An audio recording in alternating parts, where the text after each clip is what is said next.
आज पहाटे पुण्यातील वडगाव ब्रिज येथे मर्सिडीज कारने एका दुचाकीला उडवल्याची घटना ताजी असताना पुण्यातील नवले ब्रिज येथे 1 वाजल्याच्या सुमारास एका ट्रकने 4 ते 5 वाहनांना उडवत भीषण अपघात केला आहे।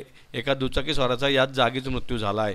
पुण्यातील नवले ब्रिज येथे गेल्या काही वर्षांपासून सातत्याने अपघातांचं सत्र सुरू असून अनेक अपघात या नवले ब्रिजवर झालेले आहेत। असं असताना आज भर दुपारी कात्रजकडून येणाऱ्या एका ट्रकने 2 दुचाकी आणि 2 रिक्षा चालकांना उडवलं आहे। यात एका दुचाकीस्वाराचा मृत्यू झाला आहे, तर दुसऱ्या दुचाकी चालकाला उपचारासाठी जवळच्या नवले रुग्णालयात नेण्यात आलं आहे। या अपघातात दुचाकी आणि रिक्षाचं मोठं नुकसान झालं आहे। याबाबत सहाय्यक पोलीस आयुक्त संजय सुर्वे यांनी माहिती दिली। ते म्हणाले, दुपारच्या सुमारास कात्रजच्या दिशेने ट्रक येत असताना ट्रकचा ब्रेक फेल झाला असून या ट्रकने 2 दुचाकी आणि 2 रिक्षांना उडवलं असून यात एकाचा मृत्यू झाला आहे। ड्रायव्हरला ताब्यात घेण्यात आलं असून अधिक तपास सुरू आहे।